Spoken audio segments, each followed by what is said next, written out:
The Eichmann abduction operation finale. The warm, dusty air of Buenos Aires carried the sounds of a city unwinding for the evening. A sleek black Buick sat idly on Garibaldi Street, its occupants unmoving, eyes fixed on a narrow sidewalk bathed in the dim glow of a flickering street lamp.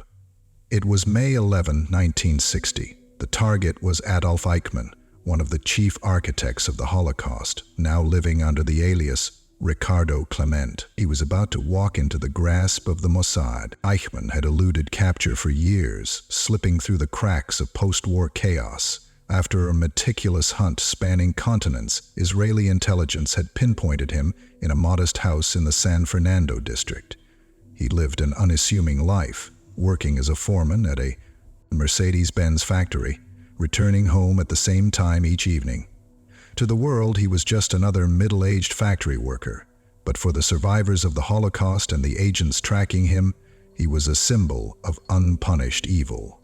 Mossad agents, led by the legendary Isser Harel, had spent weeks mapping his routine. They knew his bus would drop him off at precisely 7:40 p.m. Every movement, every contingency had been calculated. Surveillance teams monitored his every step, ensuring he adhered to his schedule. But as the minutes crawled by, tension thickened in the car. The usual rhythm of Eichmann's schedule had been disrupted. The agents exchanged nervous glances. Had their cover been blown? Had he been warned? Then, at 8:05 p.m., a lone figure emerged from the bus. Small-framed, balding, his head slightly bowed. Eichmann. His pace was slow but deliberate, his demeanor that of a man carrying the weight of paranoia, unaware of the eyes locked onto him from the shadows.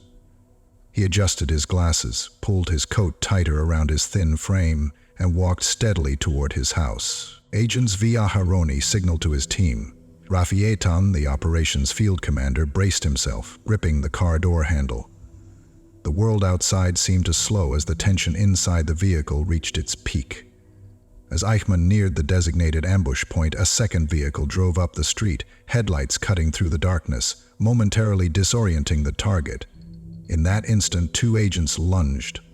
Eichmann barely had time to react. A powerful arm wrapped around his throat, a gloved hand clamped over his mouth, stifling any attempt to cry out. He thrashed violently, his frail body deceptively strong in panic.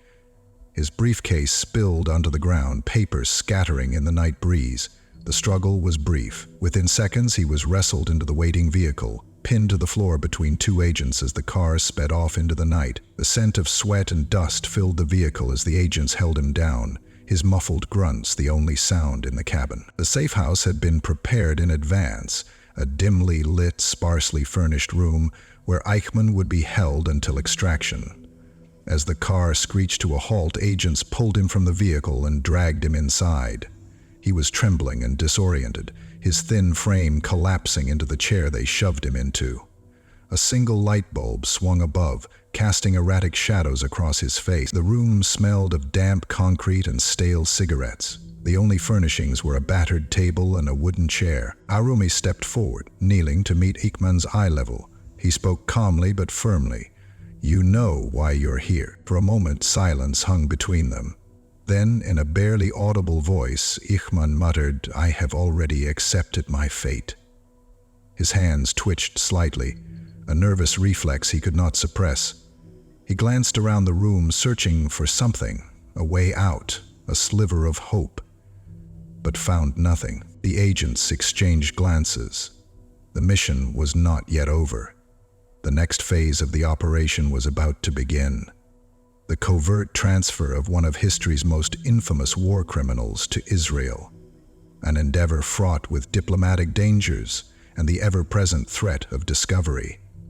The Mossad had come this far, but the most challenging part was still ahead.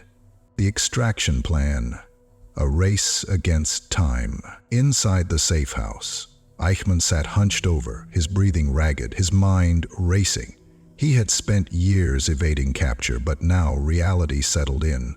He was in the hands of Israeli intelligence, and there was no escape. The Mossad team moved with precision, knowing that every second counted. The operation had gone smoothly, but the most challenging part remained, smuggling Eichmann out of Argentina without attracting attention. The agents had rehearsed every detail, but even the best-laid plans could be compromised by an unexpected factor. An observant neighbor, a curious policeman, or a sudden security sweep. Eitan and Aharone reviewed the next steps. Eichmann needed to be kept compliant yet stable. They had brought a disguise, a flight attendant's uniform complete with a false passport under an alias. But first, they needed to get him to the airport, a daunting task given Argentina's strict border controls and the growing tension between Israel and the parent government. The plan was audacious. Eichmann would be drugged, dressed as an El Al crew member, and smuggled onto a commercial flight bound for Israel. But getting to that point meant evading Argentinian authorities, who, if they discovered the plot, could turn a covert extraction into an international crisis. The final boarding. Moments of suspense. Again, the agents handed over the crew list, watching the airline official closely. The woman scrutinized the papers for a moment longer than expected, her brow furrowing slightly. "We've had several last-minute changes on this flight," she murmured, flipping through the list. "Strange." One of the Mossad agents, keeping his voice calm, replied, "It's been a chaotic week. A few crew members were reassigned at the last minute." The official hesitated. The seconds stretched unbearably. Eichmann, still sedated but standing upright, swayed slightly. Another agent gently steadied him with a hand on his back. Finally, the official gave a slight nod, stamped the documents, and waved them through. "Board quickly, they are about to close the gate." Suppressing their relief, the agents guided Eichmann toward the jet bridge. Every step felt weighted with potential disaster. As they entered the aircraft, a Mossad operative gave a subtle nod to the captain. Everything was proceeding as planned. The doors sealed shut and the engines roared to life. The flight that would deliver Adolf Eichmann to justice was finally airborne. Below, the lights of Buenos Aires flickered, unaware of the historic moment unfolding in the skies above. The journey to Israel, the longest flight. As the El Al flight gained altitude, the Mossad agents exhaled in cautious relief. Although the most critical phase of the operation was behind them, they knew they couldn't relax just yet. Any unexpected delay, an unscheduled stop, or even a suspicious passenger could still spell disaster.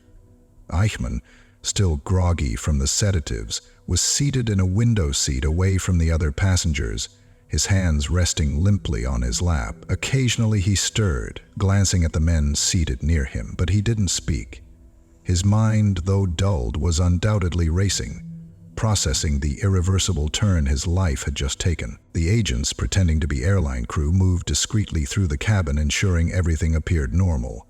One occasionally checked on Eichmann and was ready to administer another mild sedative if necessary. The captain briefed the Israeli government on the mission beforehand and kept a direct line of communication open with them, providing updates on their estimated arrival. Hours stretched painfully long as the aircraft crossed the Atlantic. Now, more alert, Eichmann began shifting in his seat, his body rigid. He had started to understand that this was no ordinary flight, a one-way journey to justice. "I assume I will be given a fair trial?" he finally muttered to one of the agents. The Mossad operative, not betraying any emotion, simply responded, "You will answer for your crimes." The plane continued its steady course toward Israel, carrying one of history's most infamous war criminals toward the reckoning that had evaded him for decades. Arrival in Israel. The world watches. As the plane touched down at Lod Airport, now Ben Gurion Airport, a contingent of Israeli security officials awaited its arrival. The agents knew the importance of absolute secrecy, even though the Israeli government had prepared for this moment. The revelation of Eichmann's presence in Israel had to be managed carefully. Eichmann was swiftly removed from the aircraft, flanked by Mossad officers. Under the cover of darkness, he was transported to a high-security facility where he would remain under constant guard. Only a handful of top government officials, including Prime Minister David Ben-Gurion, were immediately informed. On May 23, 1960, Ben-Gurion addressed the Knesset and the world. I have to inform the Knesset that a short time ago, one of the greatest Nazi war criminals, Adolf Eichmann, was found by Israeli security services. He is already under arrest in Israel and will stand trial according to Israeli law. The announcement sent shockwaves around the world. Argentina protested the violation of its sovereignty, demanding Eichmann's return. Some nations questioned the legality of the abduction, while others applauded Israel's resolve in bringing a war criminal to justice. Survivors of the Holocaust wept at the news. Justice, long overdue, was finally at hand. The trial of Adolf Eichmann, a historic reckoning. On April 11, 1961, Adolf Eichmann was brought before the court in Jerusalem, standing inside a bulletproof glass booth. The trial was a landmark moment, one of the first ever televised trials, allowing millions across the globe to witness the proceedings. Over the course of several months, the prosecution presented overwhelming evidence against Eichmann, detailing his central role in the Holocaust. Witnesses, many of them survivors, recounted their horrific experiences, their testimonies serving as an irrefutable indictment of the man before them. Eichmann's defense followed a calculated strategy. He argued that he was merely following orders, a small cog in a much larger machine. "I was only carrying out directives," he repeatedly insisted, but the weight of history, of undeniable proof, crushed such arguments. His signature adorned key documents orchestrating mass deportations to extermination camps. His role was not that of an unwilling participant, but of an efficient, methodical administrator of genocide. After months of testimony, deliberation, and cross-examination, the court found Eichmann guilty on all counts, including crimes against humanity and war crimes. On December 15, 1961, he was sentenced to death. His appeal was rejected, and on June 1, 1962, he was executed by hanging. The only civil execution ever carried out in Israel. Impact and legacy. Justice served. The capture, trial, and execution of Adolf Eichmann remain one of the most significant events in the history of justice and accountability. It sent an unmistakable message to the world. Israel would not rest until those responsible for the Holocaust were held accountable. Eichmann's trial laid the foundation for a global discourse on the responsibility of individuals within oppressive regimes.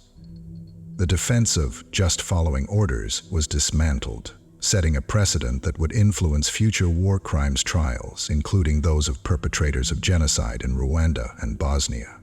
For Holocaust survivors, the trial provided an opportunity to tell their stories before the world, ensuring their suffering was recorded in history. The televised proceedings educated a new generation about the atrocities of the Nazi regime, cementing the horrors of the Holocaust in collective memory. Moreover, Mossad's successful execution of the operation bolstered Israel's intelligence agency's reputation, demonstrating its ability to carry out high-risk missions with precision and secrecy. It also underscored the importance of justice over vengeance. Eichmann was not assassinated in secret, but brought before a court to face his crimes in a transparent legal process. Today, Eichmann's capture remains a testament to Israel's commitment to justice, a reminder that time does not erase accountability, and a symbol of a nation's unyielding pursuit of those who commit crimes against humanity. His story is one of reckoning, an example of the world's obligation to remember, and a warning to those who believe they can escape justice. In the end, Eichmann's final words before his execution stood in stark contrast to the countless lives he had helped destroy. He murmured, "I was just following orders." But history had already rendered its verdict. Justice had been served. Operation Wrath of God, the hunt for Black September. The summer of 1972 was supposed to celebrate global unity and sportsmanship.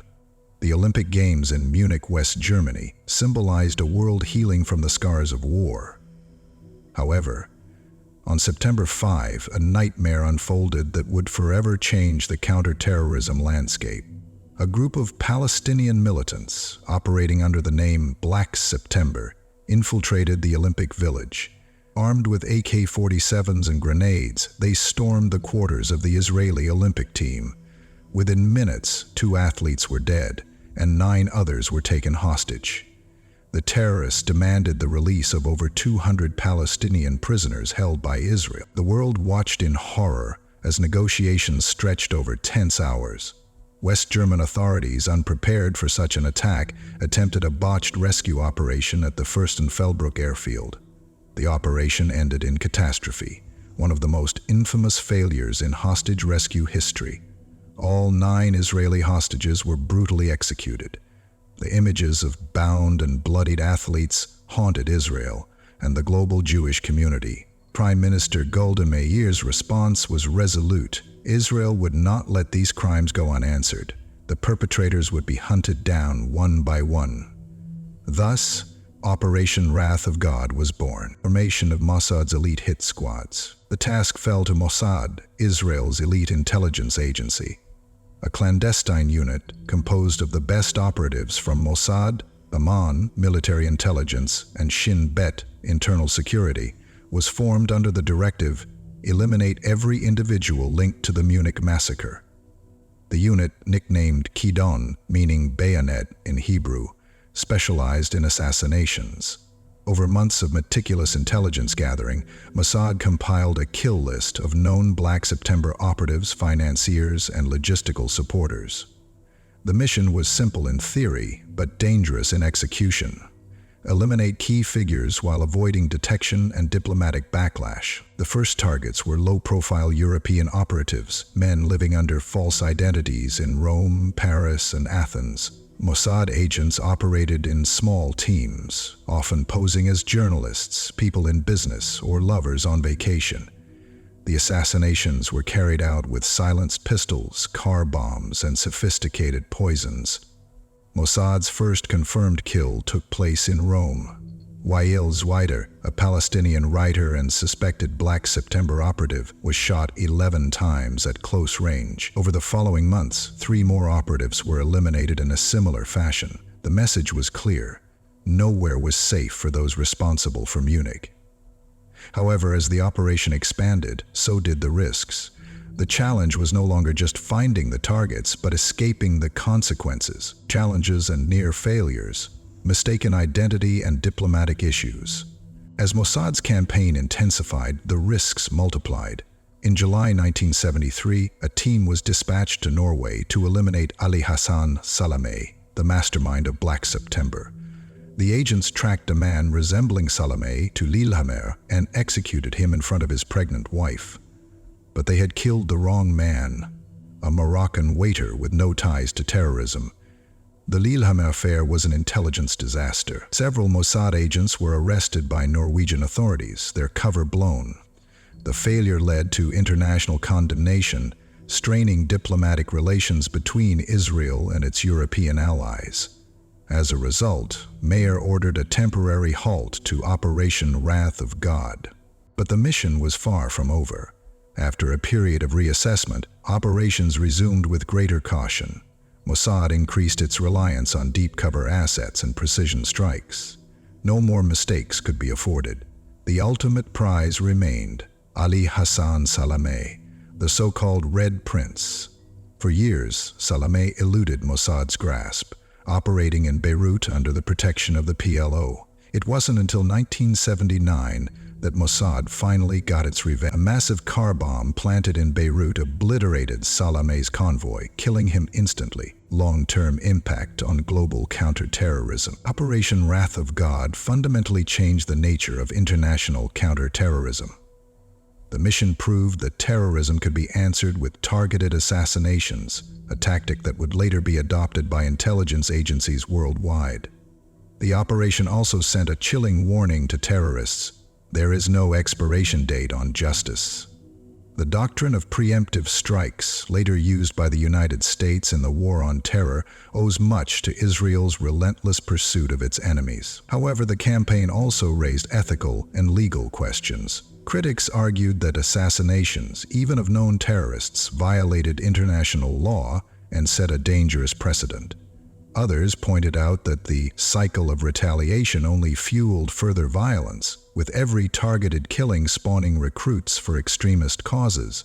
Despite the controversy, Mossad's actions had lasting consequences. The concept of clandestine, high-precision strikes remains a cornerstone of Israeli defense strategy. Decades later, the echoes of Wrath of God are still seen in modern counterterrorism operations carried out by nations across the globe. The Munich massacre had shattered the illusion of Olympic neutrality, but Operation Wrath of God ensured that those responsible would never escape justice. It was a mission of retribution, executed with cold precision, leaving behind a legacy that shaped the future of global security. The aftermath: Mossad's successes and continued pursuit. The elimination of Salameh marked the most significant success of Operation Wrath of God. But the mission did not end there.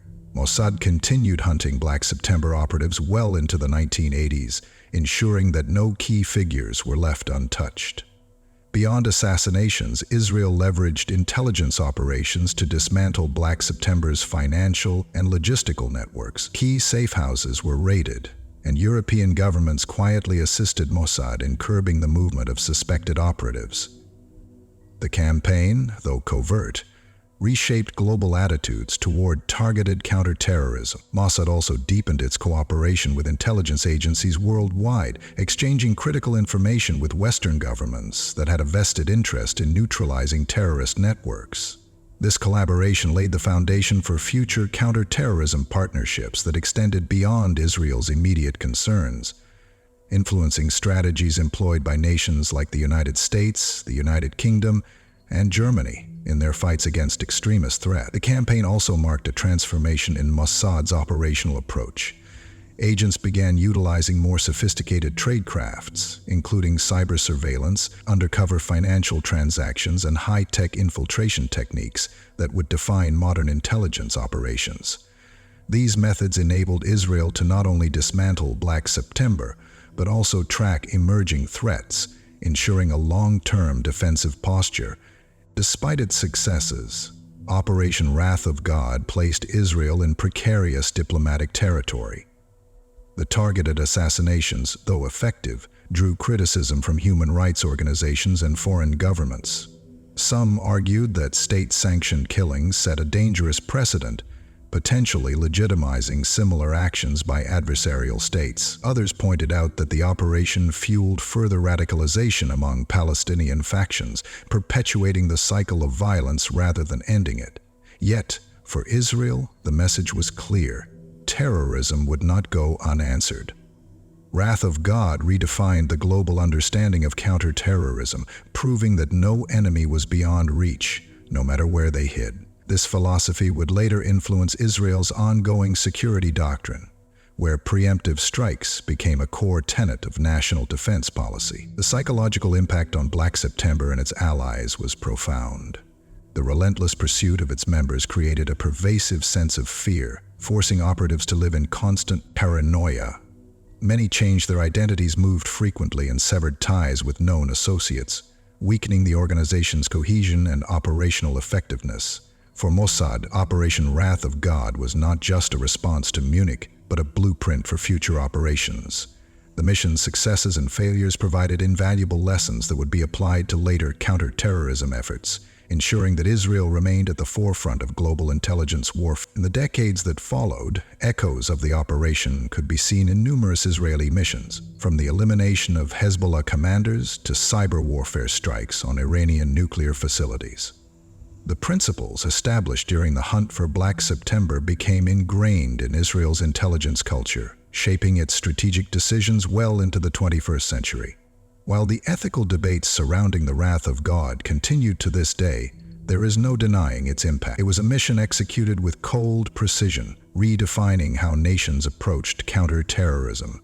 The pursuit of justice for the victims of Munich was relentless, leaving behind a legacy that still shapes the fight against terrorism worldwide. The capture of Mordechai Vanunu, Operation Plombat, and beyond. In the late 1950s and early 1960s, Israel embarked on a covert mission to develop a nuclear deterrent. Under the veil of secrecy, the Dimona nuclear facility was established, officially designated as a research center, but in reality housing an extensive nuclear weapons program. Unlike other atomic nations that openly develop their arsenals, Israel chose a policy of deliberate ambiguity, neither confirming nor denying its nuclear capability. This policy ensured that the country avoided international scrutiny while maintaining strategic superiority in the Middle East. The secrecy surrounding Dimona was paramount, and stringent measures were taken to prevent leaks. Employees were closely monitored, subjected to strict security checks, and required to swear oaths of secrecy. Internal departments were isolated from each other to limit the possibility of any single individual gaining full knowledge of the facility's operations. Security personnel conducted regular background checks on all employees, and movement within the facility was highly restricted. To further bolster secrecy, Israel sought to control international perception. Any foreign inquiries about Dimona were met with vague or misleading responses. Government officials assured the world that Dimona was strictly a research facility for peaceful energy purposes. However, intelligence agencies from rival nations and allies alike suspected otherwise. Despite their suspicions, there was no definitive proof, until Mordechai Vanunu decided to leak classified details to the world. Mordechai Vanunu, the man who knew too much. Mordechai Vanunu was born in Morocco in 1954 and immigrated to Israel with his family as part of the mass Jewish migration. By the early 1980s, he found himself working as a nuclear technician at the highly classified Dimona plant. Vanunu was no high-ranking scientist. He was a mid-level technician with access to significant information but no direct involvement in nuclear weapons development. As a young man, Vanunu struggled with his sense of identity. He was part of Israel's growing Sephardic Jewish population but felt like an outsider in a society dominated by Ashkenazi Jews. His political views also evolved during his years at Dimona. While initially indifferent to Israel's policies, exposure to foreign media and interactions with colleagues from diverse backgrounds led him to question the government's stance on secrecy and nuclear proliferation. Over time, Vanunu grew increasingly disillusioned with Israel's policies. Politically leaning towards leftist and pacifist ideologies, he became convinced that Israel's nuclear secrecy was a danger to global stability. Frustrated and alienated, he began clandestinely collecting information on Dimona's operations. Using a smuggled camera, he took extensive photographs of the facility, capturing images that would later expose Israel's nuclear arsenal to the world. Vanunu's motivations were not entirely ideological. Feeling isolated and undervalued at Dimona, he saw leaking Israel's nuclear secrets as a way to achieve recognition and make a lasting impact on world affairs. His growing disenchantment led him to travel extensively after leaving Dimona, seeking refuge in foreign academic institutions and political circles where he could voice his concerns. After leaving Dimona, Vanunu traveled abroad, eventually settling in London. In 1986, he made his fateful decision to approach the Sunday Times, offering them an exclusive exposé on Israel's nuclear program. His revelations confirmed long-standing suspicions and stunned the global community. Israel, however, was already watching. The hunt begins, Mossad tracks its target. The moment Vanunu began contacting journalists, Israeli intelligence took notice. The gravity of his betrayal could not be overstated. His revelations threatened to undermine decades of strategic deterrence and diplomatic ambiguity. Mossad operatives in London were immediately tasked with tracking his movements, monitoring his communications, and assessing how far his leaks had spread. Mossad agents closely followed Vanunu as he met with journalists, academics, and human rights activists. His every move was documented, from the hotels he stayed into the cafes he frequented. While British intelligence was also aware of Vanunu's presence, they had no legal grounds to intervene, as he had not committed a crime on British soil. This further complicated Israel's efforts, as a direct operation on British territory risked a severe diplomatic fallout. Israeli officials understood that directly apprehending Vanunu in the UK would be impossible without causing an international scandal. A covert operation had to be devised to extract him without drawing attention or violating British sovereignty. The plan was clear: lure Vanunu out of the UK and into a jurisdiction where Mossad could act without legal repercussions. To increase pressure on Vanunu, Mossad used psychological warfare. They planted false information, making him believe he was under threat from various international intelligence agencies. Fearing for his safety, Vanunu became more receptive to the idea of leaving London. Mossad exploited this fear to set the trap, the honey trap, the perfect bait. To execute the operation, Mossad needed a skilled agent who could manipulate Vanunu into willingly stepping into their grasp. Enter Cheryl Bentov, a Mossad operative working under the alias Cindy. Attractive, fluent in English, and trained in psychological manipulation, Bentov was the perfect bait. Approaching Vanunu in London, she played the role of an American tourist who shared his political ideals. Slowly, she built a rapport, feigning romantic interest and reinforcing his belief that he had found an ally. She listened attentively to his frustrations, feeding his sense of victimization and fueling his desire to escape his perceived threats. Bentov also subtly encouraged Vanunu's belief that his revelations would make him a hero on the world stage, strengthening his trust in her. Her ultimate goal was simple: to convince Vanunu to leave the UK and travel somewhere more vulnerable. She presented herself as someone who could offer him a fresh start, a chance to escape the shadows and live freely. After weeks of careful persuasion, Bentov suggested a trip to Rome, a neutral location where Mossad had extensive operational reach. Vanunu, blinded by trust and emotion, agreed. As he boarded the flight to Italy, he had no idea that his fate had already been sealed. The capture. Vanunu's last free moments. The moment Vanunu arrived in Rome, Mossad agents shadowed him closely. Bentov led him to a pre-arranged apartment under the guise of a romantic retreat. The moment he stepped inside, a team of Mossad operatives overpowered him. He struggled, but within seconds a needle pierced his skin, injecting a sedative that rendered him unconscious. With Vanunu incapacitated, Mossad agents swiftly transported him through the streets of Rome, taking him to the Italian coastline. An Israeli naval vessel awaited offshore, operating under strict radio silence. Vanunu was smuggled aboard under the cover of darkness and set sail for Israel. He had disappeared without a trace. The entire operation had been executed with meticulous precision, and every step had been carefully calculated to avoid detection. As the ship sailed toward Israel, Mossad agents debriefed Vanunu, extracting any remaining intelligence he might possess.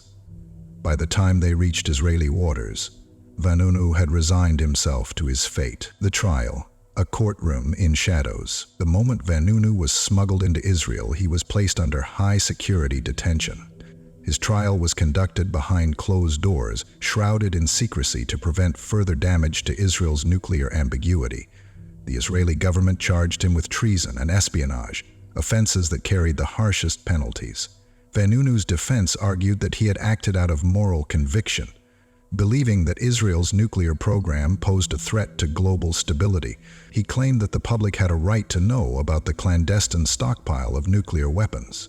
However, the prosecution countered that his actions had jeopardized national security, exposed Israel to international scrutiny, and could have led to military retaliation from hostile nations. In 1988, Vanunu was convicted and sentenced to 18 years in prison. The severity of the sentence sent a clear message. Anyone who betrayed Israel's most sensitive secrets would face dire consequences. Imprisonment.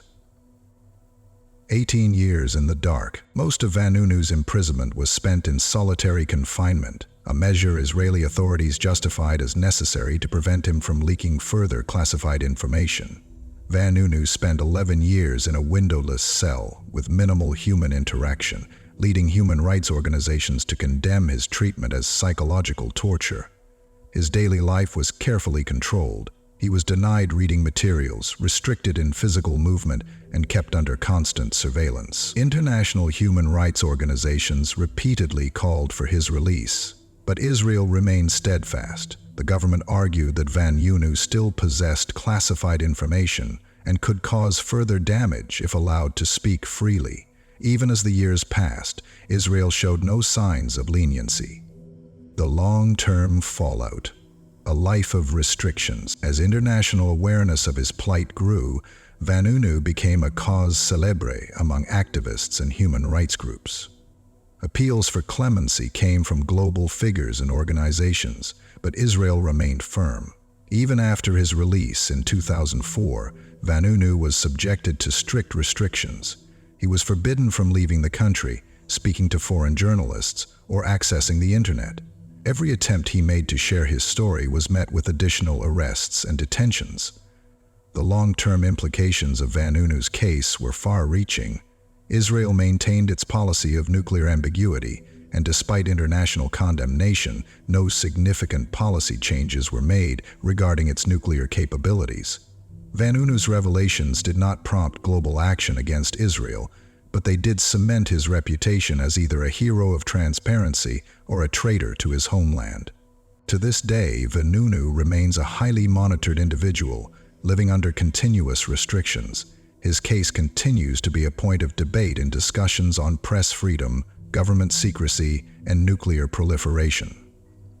Mossad's ability to abduct, silence, and contain him reaffirmed Israel's unwavering commitment to its security policies, ensuring that future whistleblowers would think twice before revealing classified information. Operation Entebbe, the Uganda rescue mission. On June 27, 1976, Air France Flight 139 departed from Tel Aviv, bound for Paris with a scheduled layover in Athens.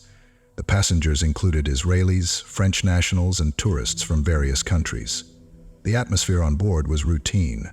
Families settling in for the journey, business travelers engrossed in their work, and flight attendants preparing for service. However, a deadly plot was already in motion beneath this sense of normalcy. 4 individuals quietly took their seats as the plane took off from Athens, blending in among the passengers. These were no ordinary travelers. They were members of 2 notorious terrorist organizations, 2 from the Popular Front for the Liberation of Palestine, External Operations PFLP, EO, and 2 from the German revolutionary cells. Their mission: hijack the plane and use its passengers as bargaining chips to secure the release of Palestinian and pro-Palestinian militants imprisoned in Israel and other countries. Shortly after takeoff, chaos erupted in the cabin. The terrorists brandished weapons smuggled aboard in hand luggage, stormed the cockpit, and took control of the aircraft. The pilot, Captain Michel Bakos, and his crew were forced to comply as the hijackers redirected the flight, first to Benghazi, Libya, for refueling, and then to Entebbe, Uganda. The hijacking was no coincidence. Ugandan dictator Idi Amin, a known supporter of radical Palestinian factions, had agreed to provide them sanctuary at Entebbe airport. For the hostages, the journey was harrowing. The hijackers patrolled the aisles, weapons in hand, barking orders and ensuring that no resistance could take place. Every movement was met with suspicion, every whisper with aggression. The passengers, exhausted and terrified, could do nothing but comply as the plane descended into the heart of Africa, where their fate would be decided. The hostages' ordeal: fear under Idi Amin's protection. Upon landing at Entebbe airport, the hijackers wasted no time in asserting their control. The passengers were forcibly removed from the aircraft and escorted into the airport's old terminal, which had been converted into an improvised detention center. Under orders from Idi Amin, Ugandan soldiers patrolled the perimeter, ensuring that no rescue attempt could occur without their knowledge. The terrorists swiftly began their selection process. They separated the hostages into 2 groups, Jews and Israelis on one side, non-Jewish passengers on the other. The non-Israelite hostages were released over the following days, allowing the terrorists to focus their pressure solely on the Israeli government. Those remaining, numbering over 100, endured days of psychological torment, uncertain of their fate. Inside the terminal, conditions were dire. The large hall, dimly lit by flickering overhead lights, was filled with the nervous murmurs of frightened passengers. Families huddled together for comfort, their eyes darting to the masked terrorists who watched them closely. The hostages were forced to sleep on cold, hard floors, their bodies aching from the stress and lack of proper rest. Food and water were rationed sparingly, Meager meals of bread and canned goods were provided at erratic intervals, leaving many hostages weak and dehydrated. The stifling heat inside the terminal made the air thick and oppressive, with the faint smell of sweat and fear lingering in every corner. Bathrooms were barely accessible, adding to the misery of the detained passengers. Some, particularly older adults and those with medical conditions, began to suffer from severe fatigue and dehydration. Adding to their torment, the hijackers took every opportunity to assert their power. They would periodically storm through the terminal, shouting demands and making threats. They repeatedly warned the hostages that if Israel did not comply, executions would begin. The mere sound of approaching footsteps sent waves of terror through the detainees, as they had no way of knowing if their time had come. Idi Amin, the Ugandan dictator, made several theatrical visits to the terminal, addressing the hostages with a twisted blend of charm and menace. He portrayed himself as a mediator, promising them safety while ensuring the hijackers maintained complete control. His presence constantly reminded them that they were pawns in a geopolitical game far beyond their understanding. With each passing hour, the situation grew more desperate. The terrorists' deadline loomed, and Israel had yet to respond. The hostages had no idea whether they would be freed or if their time in Entebbe would end in bloodshed. Mossad's intelligence efforts, mapping Entebbe from afar. Back in Israel, the government faced an agonizing dilemma.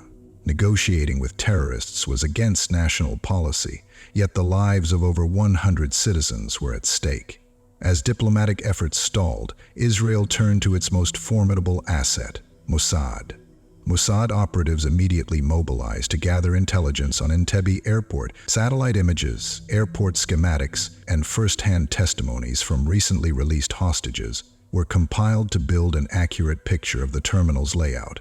Every inch of the building needed to be accounted for: the placement of windows, the location of potential entry points, and even the thickness of the walls. Crucially, Mossad contacted Israeli construction companies that had helped build parts of Entebbe Airport in the early 1970s. Engineers and architects who had worked on the project were brought in to provide detailed information on the structure, including emergency exits and weak points in the building's defenses.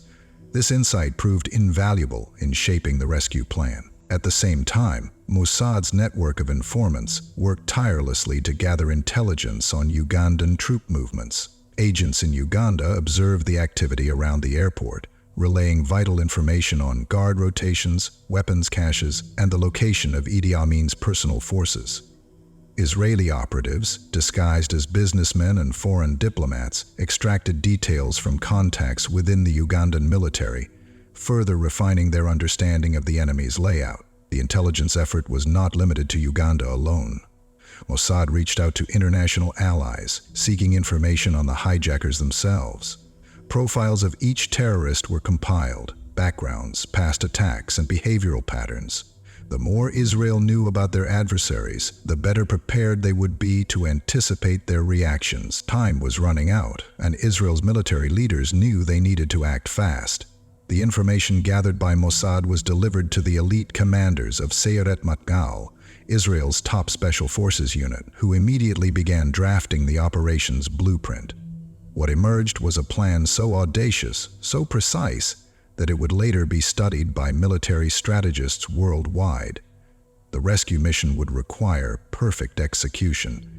Failure was not an option. The clock was ticking, and Israel was preparing to launch one of the most daring rescue operations in history. The planning, a race against time. Israel's military leaders, led by Prime Minister Yitzhak Rabin and Defense Minister Shimon Peres, faced one of the most challenging decisions in the country's history.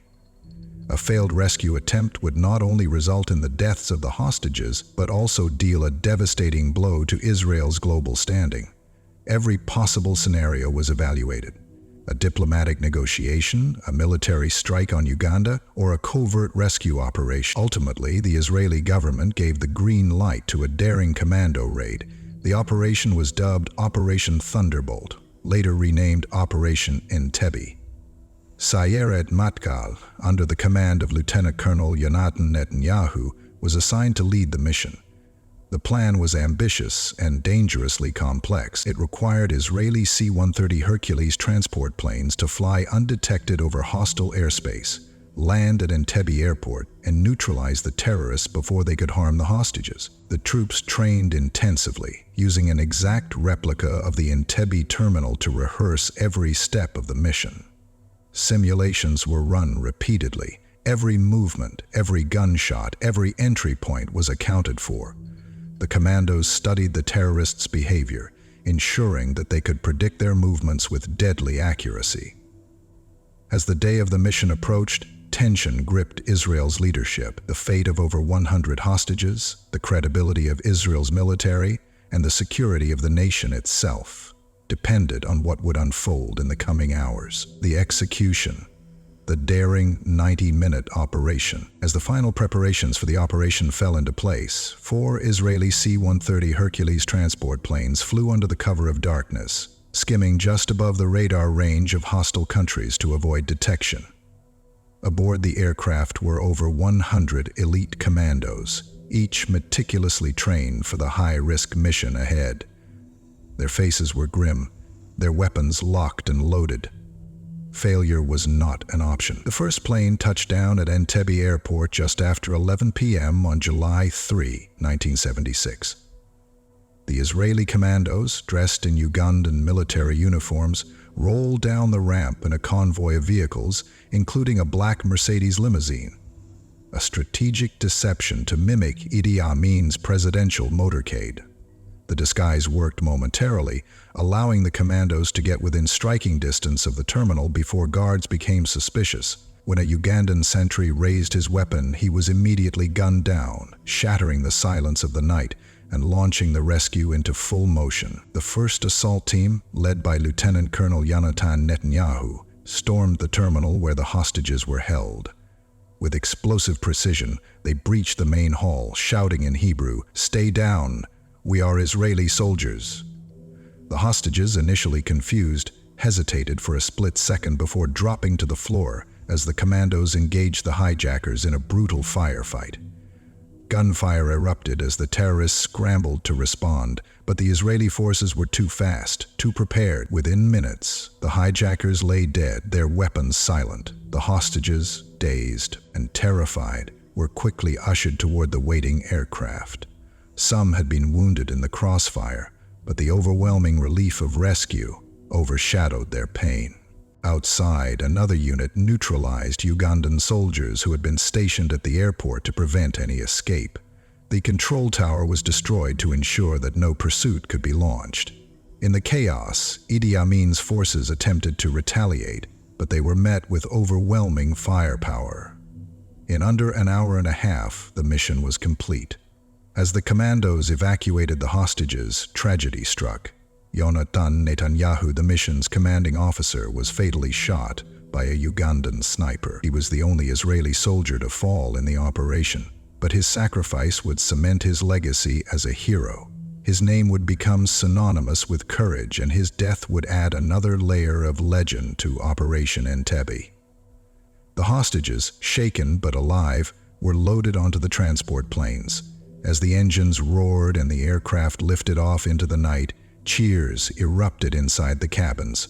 Against all odds, the impossible had been accomplished. The global impact, a defining moment in counterterrorism. The success of Operation Entebbe sent shockwaves across the world.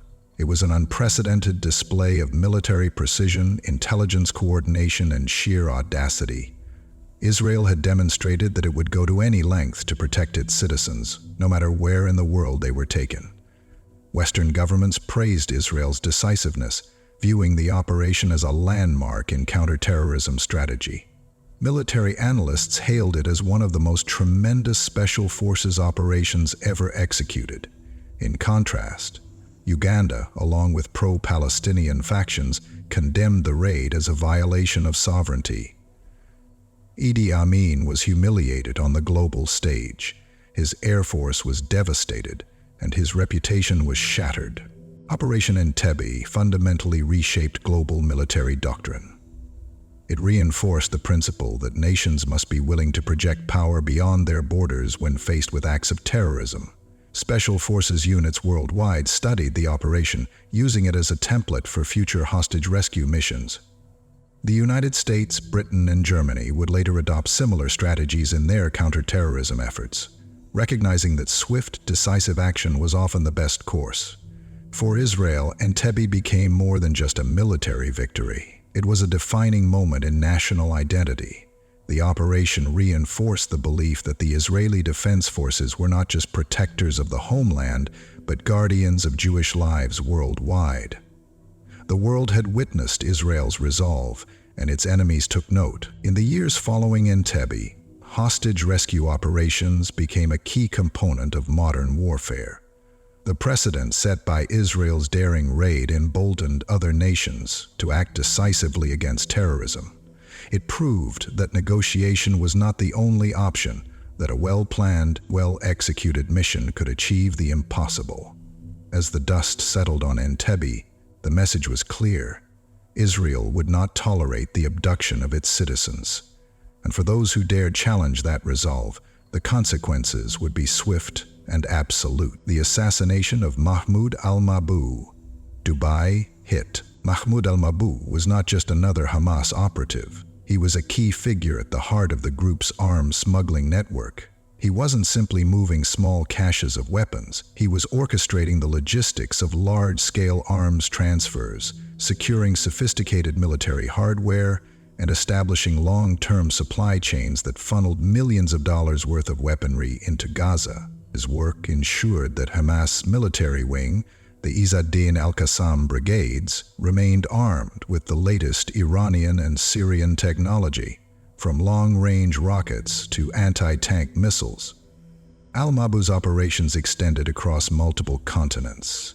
He frequently traveled under false identities, slipping through international airports with expertly forged documents. His meetings took place in shadowy backrooms of Damascus, in the bustling markets of Khartoum, and in the high-security compounds of Tehran. He had forged deep ties with Iran's Islamic Revolutionary Guard Corps, IRGC, securing direct support from Quds Force commanders responsible for arming militant groups across the Middle East. Intelligence reports suggested that he had personally overseen the transfer of Fajr-5 rockets capable of reaching deep into Israeli territory, from Iran to Hamas operatives. Beyond Iran, al-Mabhouh's network stretched into Sudan, where he coordinated arms shipments that would be smuggled through the Sinai Peninsula into Gaza. These routes were dangerous, patrolled by Egyptian forces and monitored by Israeli intelligence. But al-Mabhouh had established a complex web of smugglers, safe houses, and bribed officials who ensured that shipments reached their destination undetected. His contacts in the Gulf states provided financial backing, facilitating weapons deals worth tens of millions of dollars. He was more than just a logistics operative. He was a strategist, a deal maker, and a critical node in Hamas's military apparatus. Israeli intelligence had been tracking al-Mabhouh for years, mapping his movements and dissecting his smuggling routes. Mossad surveillance had uncovered his frequent visits to Syria, where he maintained close relationships with senior Hamas officials and high-ranking Iranian military advisors. He was a ghost, appearing under different names, using different passports, and changing his travel patterns to evade detection. But no matter how careful he was, no matter how many identities he assumed, Mossad was always watching. The decision to eliminate him was not made lightly. Israel understood that al-Mabhouh was not just another target. His death would send a ripple effect through Hamas's supply chain, potentially delaying critical arms shipments and disrupting future operations.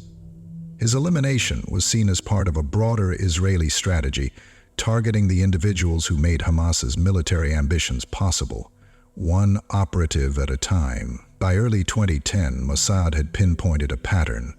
Al-Mabhouh had grown comfortable using Dubai as a transit hub, taking advantage of the city's neutral diplomatic stance and bustling commercial activity. Dubai provided him with the cover he needed to conduct business away from the scrutiny of intelligence agencies. But this sense of security would be his undoing. Israel saw an opportunity, and the plan to assassinate him was set in motion. What followed would become one of the most sophisticated intelligence operations of the 21st century. The elaborate Mossad operation in Dubai. Mossad's planning for the operation was meticulous. Dubai was no ordinary battleground. Its high level of security, advanced surveillance networks, and international reputation as a safe hub made it one of the most challenging locations for an assassination. Every detail had to be accounted for, and every risk minimized. The hit had to be carried out with absolute precision, leaving no direct traces back to Israel. Mossad had executed covert assassinations before, but never in a city so saturated with cameras and biometric tracking. Failure would not just be a political embarrassment, it could fundamentally alter the future of Israeli covert operations. A special Mossad team, composed of elite agents trained in counterintelligence, cyber warfare, and special operations, was assembled for the mission. These operatives had extensive experience in urban warfare, disguise techniques, and electronic surveillance evasion. Months were spent analyzing Dubai's security infrastructure, studying the habits of local law enforcement, and simulating possible failure scenarios to ensure contingency plans were in place. The first challenge was infiltration. Dubai had stringent visa regulations and biometric passport checks, making it a logistical nightmare for covert operatives. Entering the country undetected required strategic maneuvering. Mossad deployed operatives separately, using expertly forged European, Australian, and Canadian passports.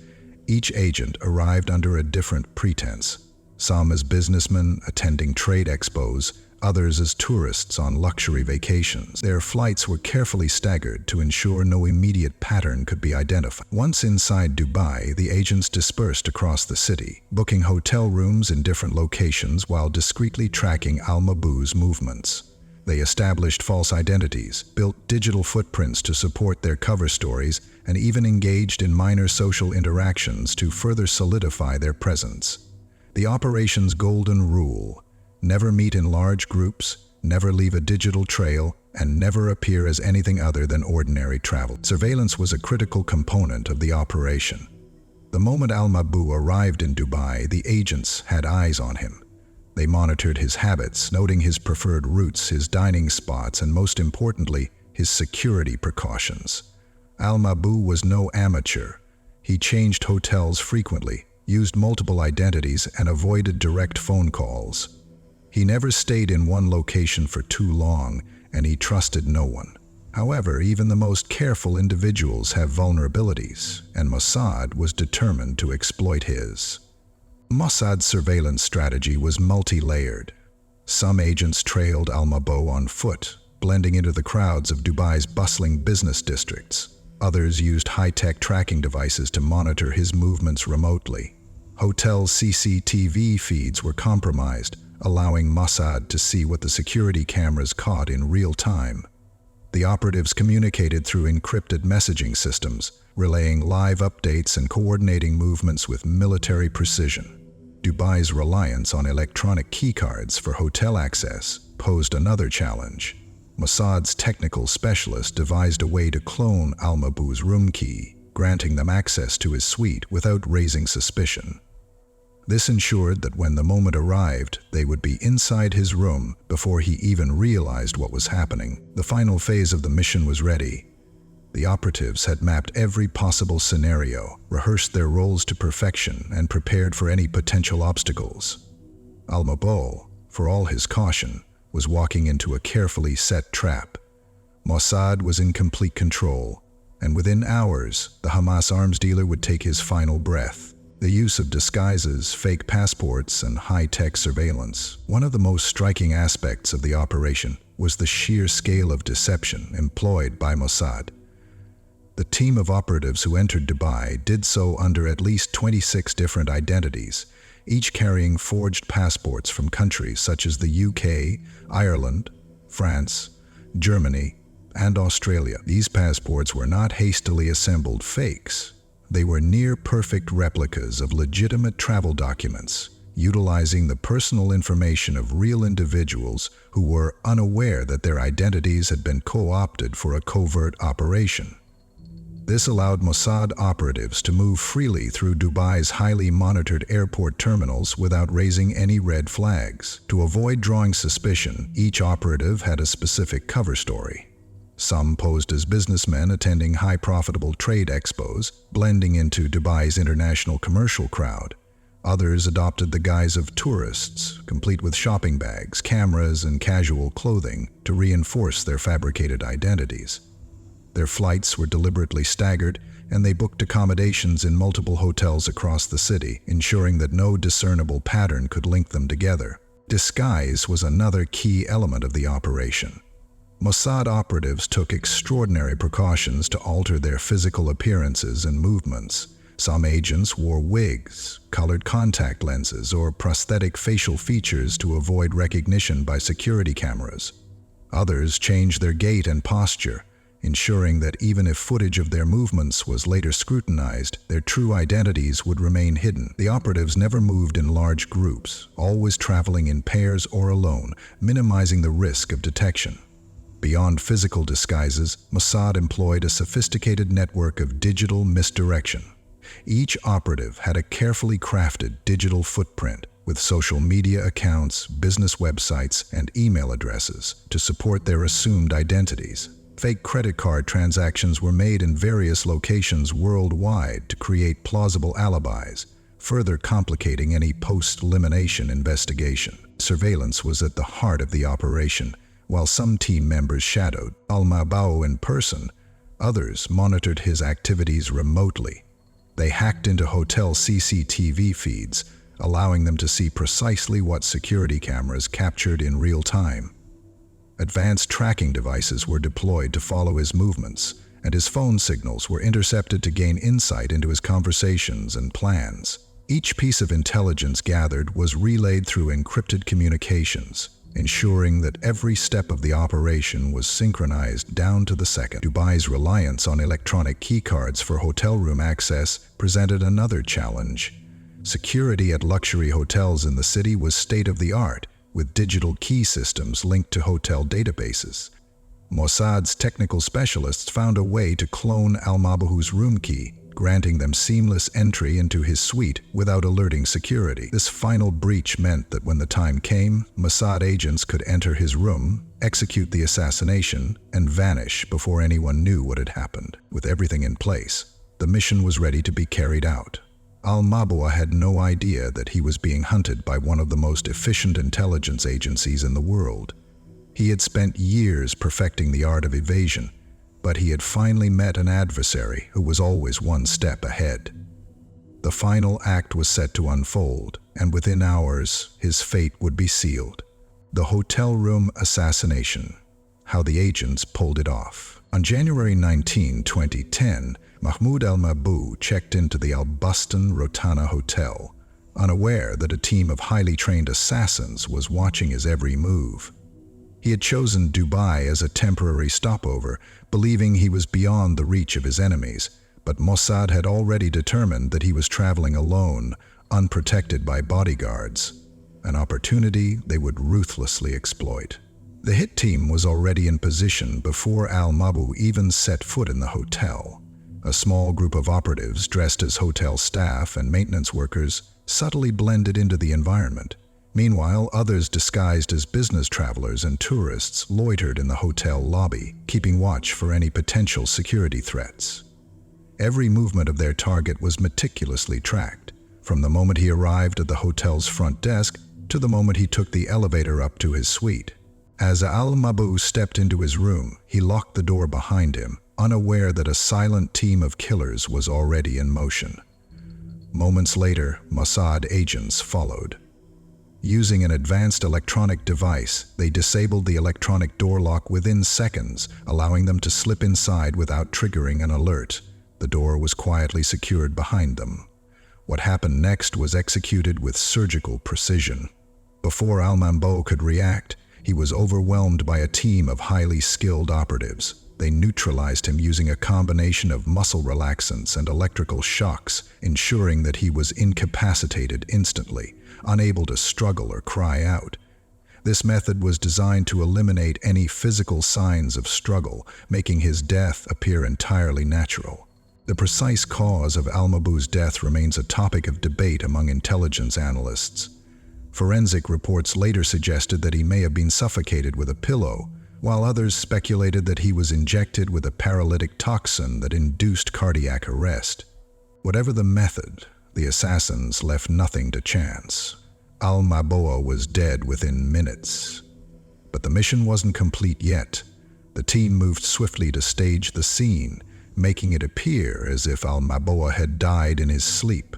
They carefully adjusted his body, ensuring no immediate signs of foul play. The room was meticulously wiped down, every surface cleaned, every potential fingerprint erased. The security cameras in the hallway were carefully avoided or strategically misdirected using pre-planned blind spots, ensuring that the operatives could exit without being clearly identified. With their work done, the team left the hotel one by one, blending seamlessly into the city's bustling environment. Within hours, the operatives had boarded separate outbound flights, their forged passports ensuring their smooth departure. By the time hotel staff discovered al-Mabou's body the following day, the Mossad team was already long gone, leaving behind only questions, speculation, and a trail of mystery that would ignite an international firestorm.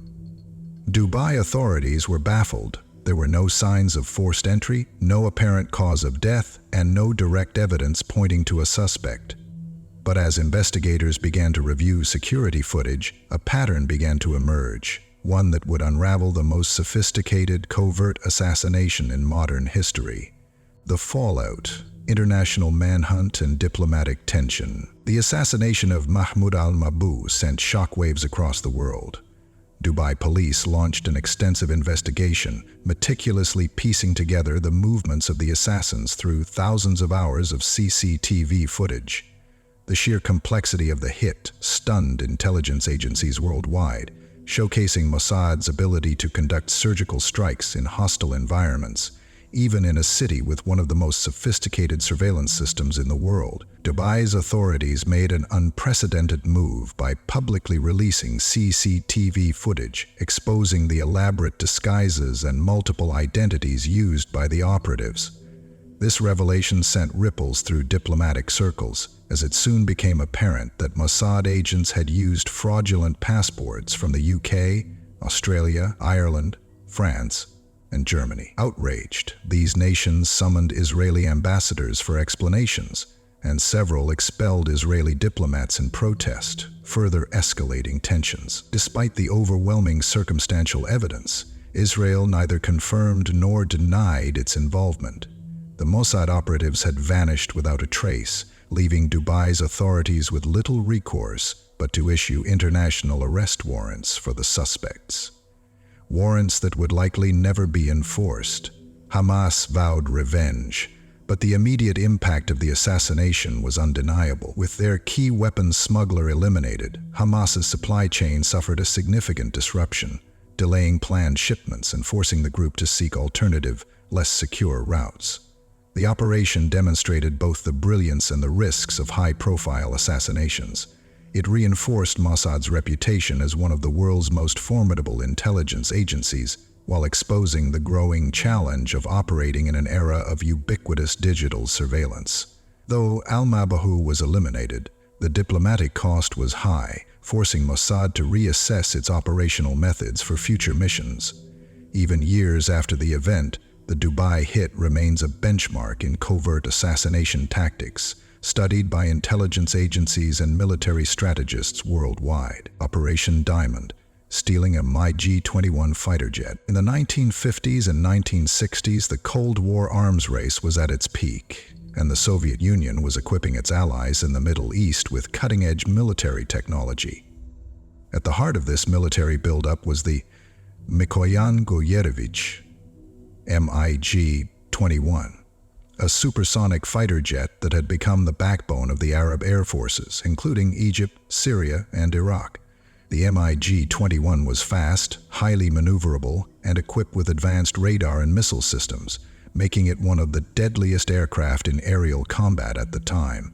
The MiG-21 was a revolutionary aircraft that was first introduced in 1959.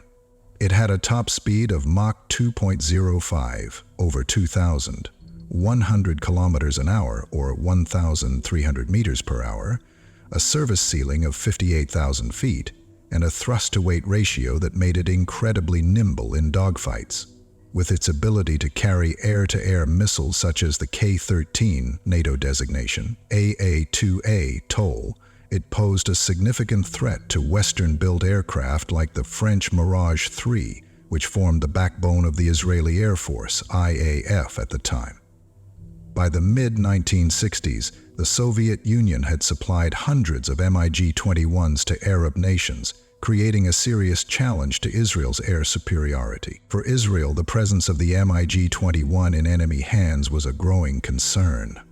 During the 1967 Six-Day War, Arab air forces operated large squadrons of MiG-21s, using them for both offensive and defensive missions.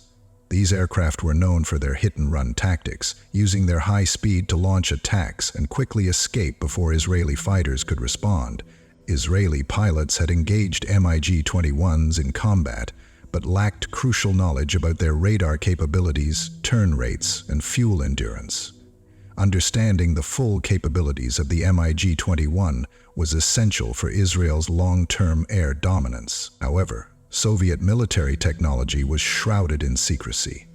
Israel lacked access to detailed specifications, training manuals, and flight characteristics that could help their pilots prepare for future confrontations.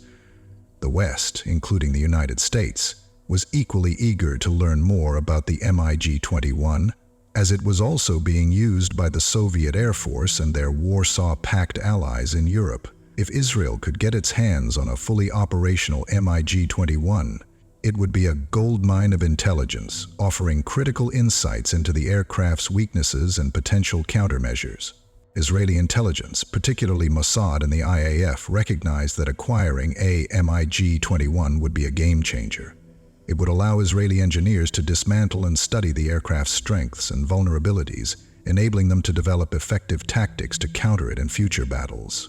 More importantly, Israeli pilots would get a rare opportunity to train against a real enemy aircraft, simulating dogfights and testing evasion strategies. The intelligence gained from such an acquisition wouldn't just benefit Israel. It would also be shared with Western allies, particularly the United States, strengthening Israel's strategic partnerships. Thus, Operation Diamond was born, a daring plan to steal one of the Soviet Union's most advanced fighter jets right out from under the noses of Israel's enemies. However, achieving this mission required more than just military expertise. It required psychological manipulation, covert diplomacy, and an unparalleled level of deception to persuade an enemy pilot to betray his country and defect with his aircraft. Recruiting an Iraqi pilot willing to defect. Mossad's plan to steal an MiG-21 required an extraordinary level of deception, psychological manipulation, and intelligence gathering. They needed to identify a pilot who not only had access to the aircraft, but also had the personal motivations that would make him willing to betray his country. This meant targeting pilots who were disillusioned with their government, had personal grievances, or could be persuaded with financial incentives. The search led Mossad to Iraq, where political instability and deep divisions within the military made it a fertile ground for potential defectors. Iraq, a key Soviet ally in the Middle East, had received dozens of MiG-21s from the USSR, and the Iraqi Air Force was undergoing rigorous training to integrate the aircraft into its operations. The Soviets had ensured that the training of Iraqi pilots was conducted under strict secrecy, with limited access to foreign intelligence services. However, Mossad was determined to find a way in. After months of careful intelligence work, Mossad identified their target, Munir Redfa, a Christian Iraqi Air Force pilot. Redfa was an experienced MiG-21 pilot who had grown increasingly discontent with his role in the Iraqi military.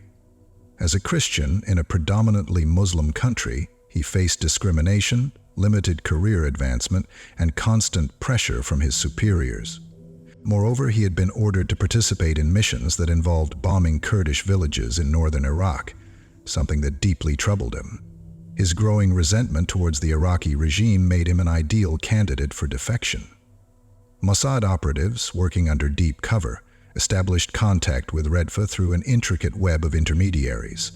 Unlike other recruitment operations where agents typically targeted individuals over long periods, Mossad needed to move quickly. Redfa's value was enormous, but so was the risk.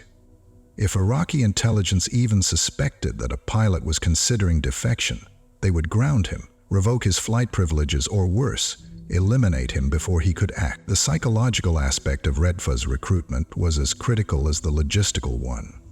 Mossad operatives played to his frustrations, subtly convincing him that his future in Iraq was bleak and that he could secure a better life for himself and his family elsewhere. They emphasized the injustices he had suffered, reinforcing the idea that his loyalty to Iraq was not being reciprocated by the government he served. However, Redfa remained cautious. Defecting with a MiG-21 was a mission that carried enormous risks. If caught, he would be executed as a traitor, and his family would likely face severe repercussions. To further persuade Redfa, Mossad offered him a lucrative financial package and guaranteed asylum for his entire family.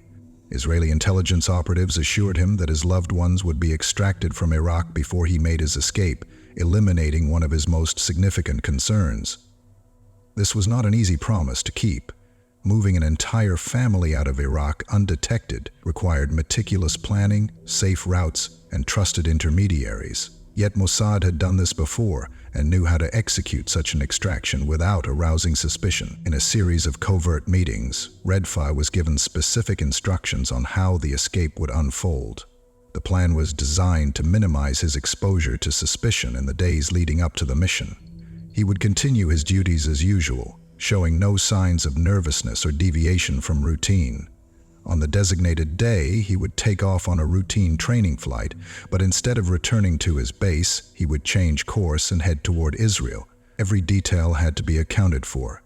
His fuel levels, his expected flight path, and the likelihood of being pursued by Iraqi or Syrian fighter jets. Redfa knew he was taking on the most dangerous flight of his life, but the stakes were too high to turn back. With his family's safety guaranteed and a new future awaiting him, he made the fateful decision to defect with his MiG-21, an act that would change the course of Israeli air combat forever. The staged escape plan. Once Redfa agreed to defect, Mossad faced the challenge of planning the escape without arousing suspicion. Every detail had to be meticulously calculated to ensure a flawless execution.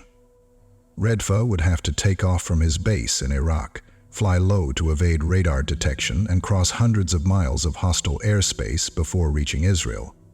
One misstep could mean his death. Mossad developed a multi-layered plan, ensuring that each phase of the escape was synchronized perfectly. The first step was securing Redfa's family. Before he could make his move, Mossad operatives orchestrated the safe extraction of his wife, children, and extended relatives from Iraq.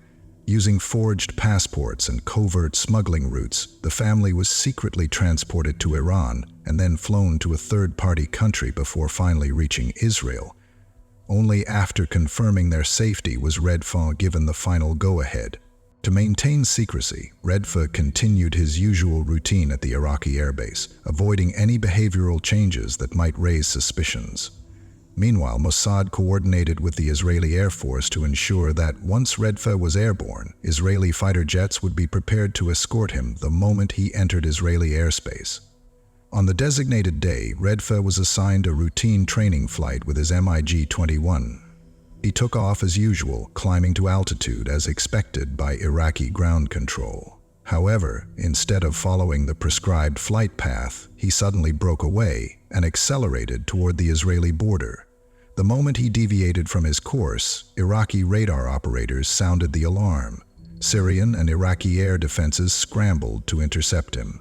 But he was already flying at maximum speed, skimming low over the desert to stay beneath radar coverage. The dramatic flight to Israel. Redfa's heart pounded as he taxied his MiG-21 onto the runway for what would be the most dangerous flight of his life. The Iraqi Air Force believed he was on a standard training mission, but in reality, he was moments away from betraying his homeland. He knew that the instant he deviated from his assigned flight path, Alarms would sound across Iraqi air defense networks, and he would become a moving target. With every second that passed, the weight of the decision bore down on him. He took a deep breath, pushed the throttle forward, and felt the immense force of acceleration as the jet roared down the runway. Within seconds, the MiG-21 was airborne, climbing rapidly into the sky. His mind raced. He had rehearsed this moment countless times. But now it was real. There was no turning back. As he banked sharply to the west, Redfa pressed the control stick forward, bringing his aircraft to a dangerously low altitude. Flying low was his best chance at avoiding radar detection. The desert landscape blurred beneath him as he pushed the MiG-21 to its limits, streaking toward the Israeli border at nearly supersonic speed. Moments later, as predicted, Iraqi air defense systems picked up his erratic flight pattern. Frantic radio calls crackled in his headset. His base was demanding an immediate explanation. He ignored them. Within minutes, Iraqi ground controllers realized what was happening. Sirens blared at the airbase, and orders were given to scramble pursuit fighters. Redfa had precious little time before enemy MiG-21s were launched to intercept him. He pressed on, his eyes locked on the horizon, knowing that Israeli airspace was his only sanctuary. If he was caught before crossing the border, he would be shot down without mercy. The high-stakes aerial pursuit and Redfa's arrival in Israel. As Redfa's MiG-21 sped toward the Israeli border, Iraqi air defense operators frantically attempted to track him. Radar stations scrambled to get a fix on his altitude and heading, while Iraqi commanders issued urgent orders to nearby air bases. Within minutes, 2 MiG-21 interceptors were scrambled to pursue the rogue aircraft. If they caught up with him, Redfa knew they would show no mercy. Flying at treetop level, Redfa used every ounce of his training to avoid detection. His heart pounded as he adjusted his speed and altitude, hoping to stay just below the radar threshold. His fuel was limited. He had only one chance to reach Israeli airspace before he would be forced to eject over hostile territory. The desert stretched endlessly below him, the horizon shimmering in the intense heat. As he neared the border, his radio crackled. It was an Israeli fighter pilot. "You are approaching Israeli airspace. Identify yourself." Redfa's voice was steady but urgent. "This is Munir Redfa. I am defecting. I have the MiG." Within moments, 2 Israeli Air Force Mirage 3 fighter jets flanked him, ensuring his safe passage. Behind him, the Iraqi MiGs had failed to locate his aircraft in time and had been ordered to return to base. The moment Redfa crossed into Israeli airspace, he exhaled for the first time since taking off. He had made it. Descending toward an Israeli airbase, Redfa saw the runway lined with military personnel. As his wheels touched the ground, cheers erupted from the ground crew. He had delivered the most valuable military asset Israel had ever captured, a fully intact MiG-21. As he climbed out of the cockpit, Israeli intelligence officers rushed forward, eager to examine the aircraft that would change the future of Middle Eastern aerial combat forever. The intelligence breakthrough changing aerial combat strategies. The acquisition of the MiG-21 was one of the most significant intelligence coups in aviation history.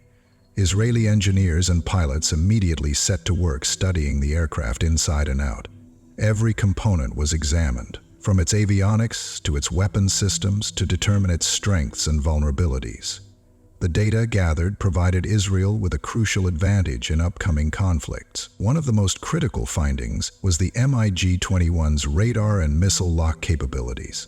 Israeli pilots learned that the aircraft had a blind spot in its rear, making it highly vulnerable to attacks from behind.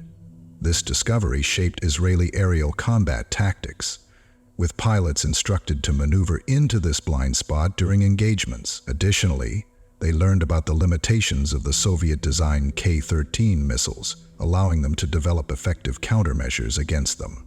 The training exercises conducted with the MiG-21 revolutionized Israeli air combat.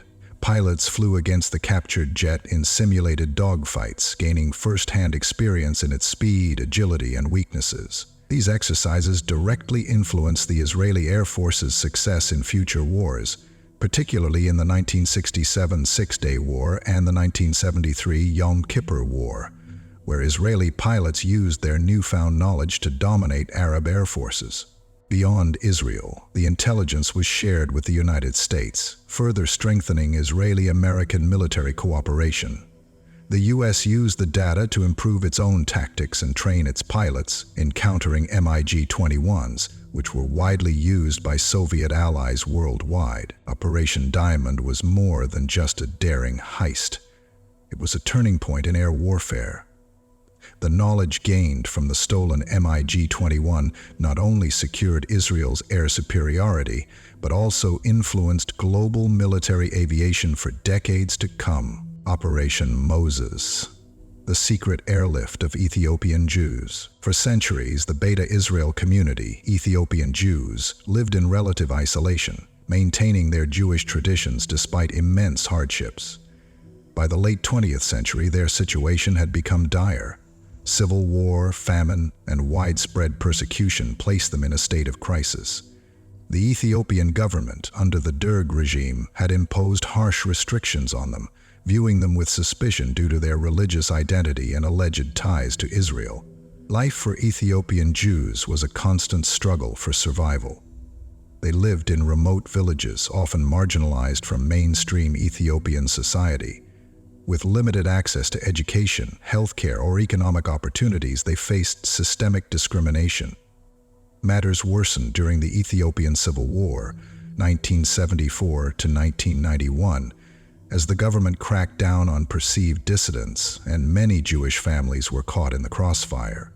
Reports surfaced of forced conversions, land seizures, and violence against Jewish communities. In the early 1980s, a devastating famine swept across Ethiopia, leading to the deaths of over 1 million people. Ethiopian Jews, already struggling under extreme poverty, found themselves in an even more desperate situation. Malnourished, vulnerable, and lacking protection from the government, they began to seek a way out. Many believed that their only hope for survival was reaching Israel, the homeland they had prayed about for generations. As news of their suffering reached the Israeli government, plans were set in motion to bring them to safety. But getting thousands of Ethiopian Jews out of a war-torn country ruled by a repressive regime would require an unprecedented covert operation, one that would test Mossad's ingenuity and logistical capabilities to the limit. The Israeli government, recognizing the urgency of the situation, assigned Mossad to orchestrate a rescue mission. The operation needed to be highly secretive, as any direct intervention by Israel would provoke hostilities from the Ethiopian government, Arab nations, and even the Soviet Union, which had a strong presence in Ethiopia. Mossad devised a multi-phase extraction plan, which involved smuggling Ethiopian Jews through Sudan, a neighboring country with easier access to international routes. However, Sudan itself was not a safe haven. The Sudanese government was aligned with Israel's enemies, making any Israeli-led effort in the region highly dangerous. If the operation were exposed, thousands of lives would be at risk, including the agents involved. Mossad operatives, disguised as aid workers and businessmen, established a front operation by reopening an abandoned luxury resort on the Red Sea, a Rouse holiday village. This beachside resort became the perfect cover, allowing Mossad agents to move people covertly under the guise of managing a tourist destination. Ethiopian Jews were secretly transported to this location in small groups, where they were temporarily housed before being evacuated. The actual airlift was executed using Israeli and foreign aircraft, landing in remote desert airstrips under the cover of night. C-130 Hercules planes, capable of carrying hundreds of passengers, were flown in without detection. The Ethiopian Jews were loaded onto the planes with incredible efficiency, sometimes within minutes, before the aircraft took off into the darkness. Every flight carried with it the hopes of a people seeking freedom. Mossad worked closely with the United States and international organizations, leveraging diplomatic channels to secure safe passage. The scale of the operation was immense. Between 1984 and 1985, over 8,000 Ethiopian Jews were successfully airlifted to Israel under Operation Moses.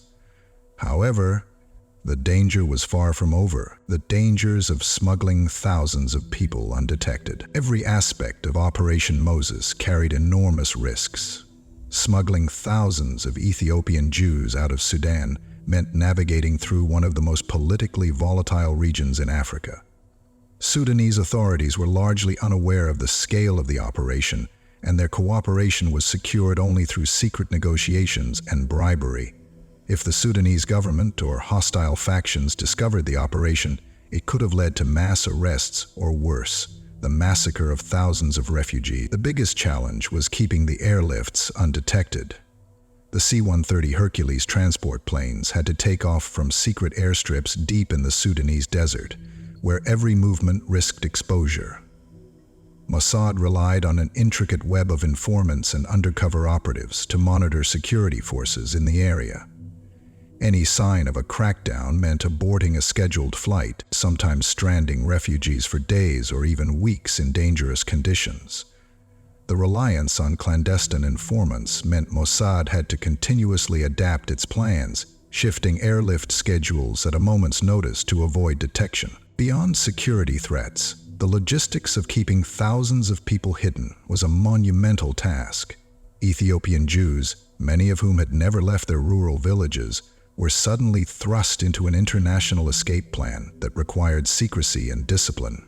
Families had to move in total silence at night, often walking for days through treacherous terrain before reaching the extraction points. The desert was merciless, with extreme temperatures ranging from scorching heat during the day to freezing cold at night. Many refugees suffered from dehydration and exhaustion, while others succumbed to illnesses that could not be treated due to the lack of medical supplies. Another major challenge was the need for forged documentation. Sudanese border guards and airport personnel were suspicious of the influx of people moving toward the extraction points. Mossad agents worked tirelessly to produce high-quality forged passports and travel permits that could withstand scrutiny. Bribery played a critical role, as corrupt officials were paid to disregard groups of Ethiopian Jews passing through checkpoints. Despite these measures, the fear of exposure loomed over every movement, and a single mistake could bring the entire operation crashing down. The risk was not only to the refugees but also to the Mossad agents on the ground. If caught, they would be tortured and executed, and Israel would be forced into a diplomatic crisis. To minimize exposure, agents operated in isolated cells with only a handful aware of the full extent of the operation. They communicated through coded messages and frequently changed locations to evade detection. The complexity of the operation reached its peak in late 1985, when Sudanese officials, under pressure from Arab nations who opposed Jewish immigration to Israel, abruptly halted cooperation. Flights were canceled, and many refugees who had been waiting for their chance to escape were left stranded in Sudanese camps. With tensions escalating and Sudanese authorities beginning to suspect Israeli involvement, Mossad was forced to make the difficult decision to end the operation prematurely.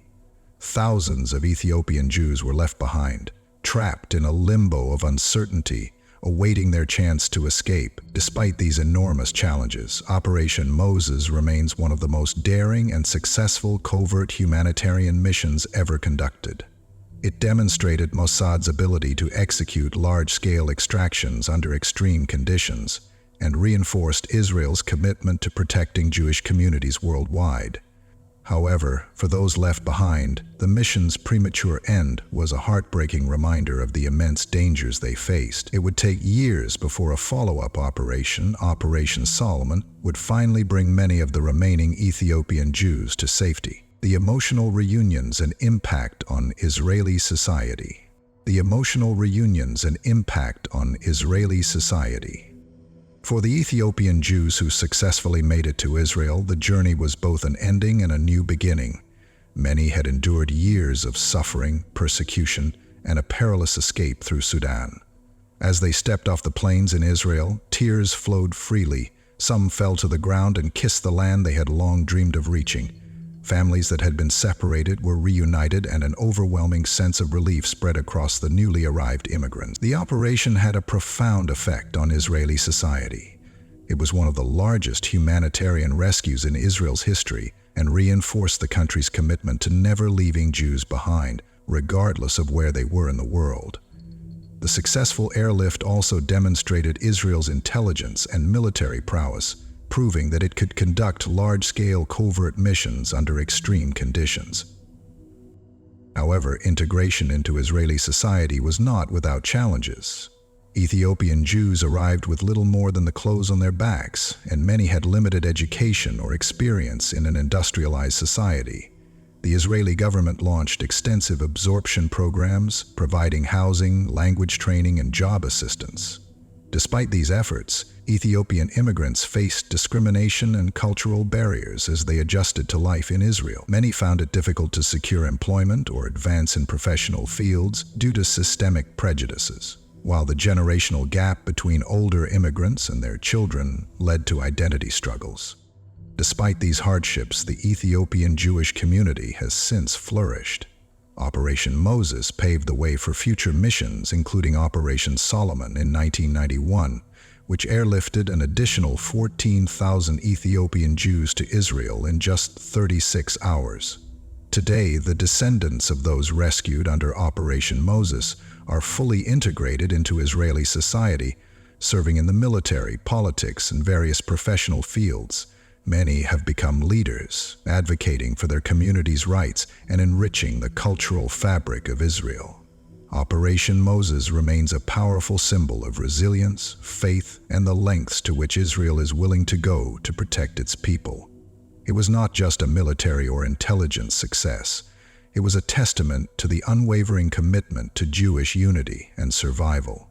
The mission's legacy endures, serving as a reminder of the extraordinary efforts taken to ensure that no Jewish community, no matter how remote, is ever left behind.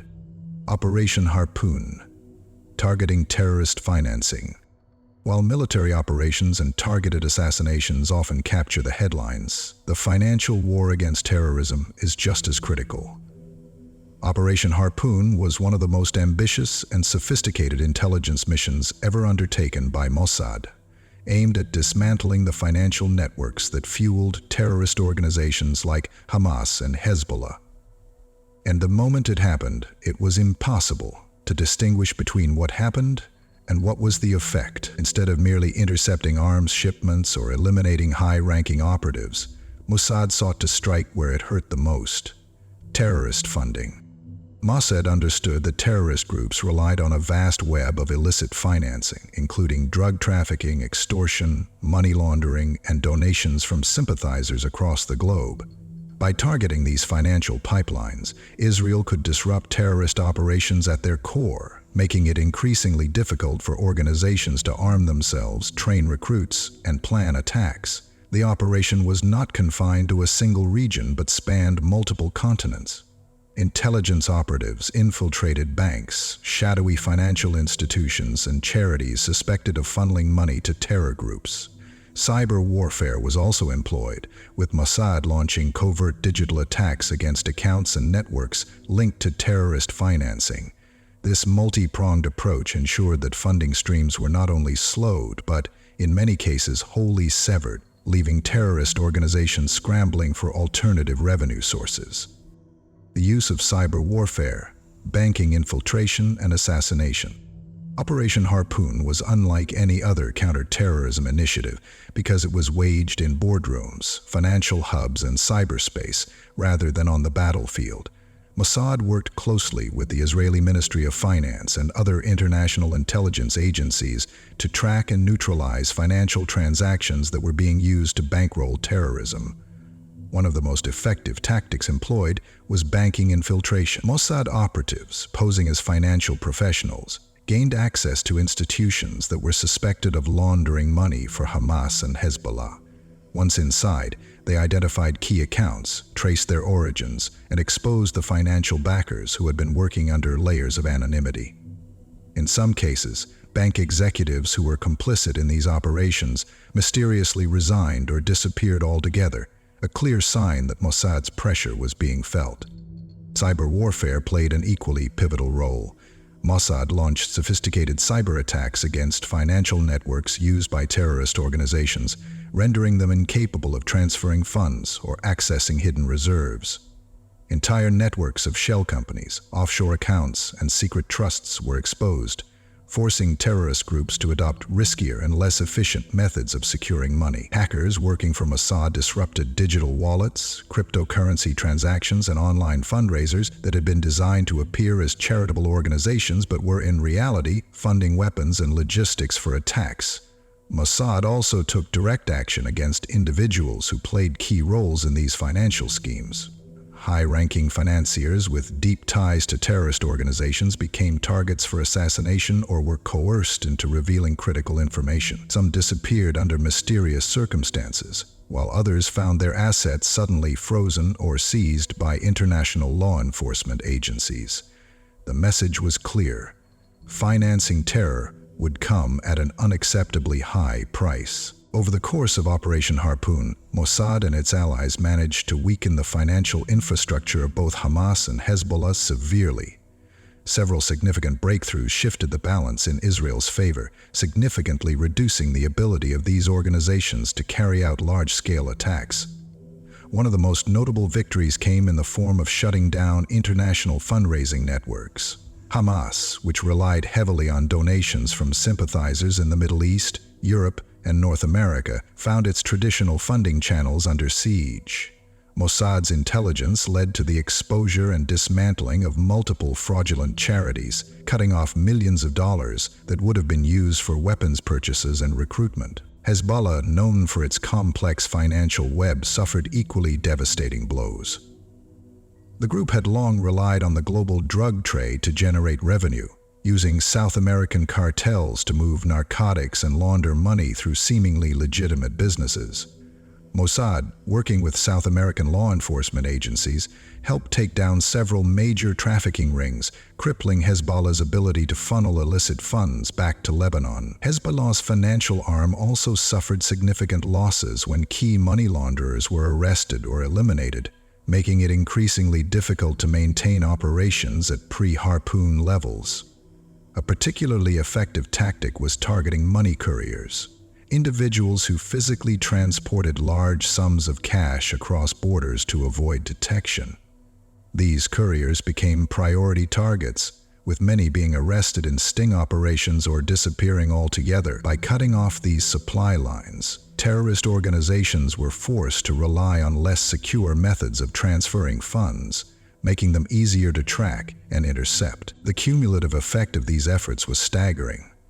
Hamas and Hezbollah were left struggling to replace lost revenue, forcing them to cut back on recruitment, weapons procurement, and logistical support. In some instances, fighters went unpaid for months, and training camps were forced to shut down due to a lack of resources. The financial squeeze directly impacted their ability to launch large-scale operations, giving Israel a significant strategic advantage. The hidden battle that reshaped counterterrorism economics, Operation Harpoon, was more than just a financial offensive.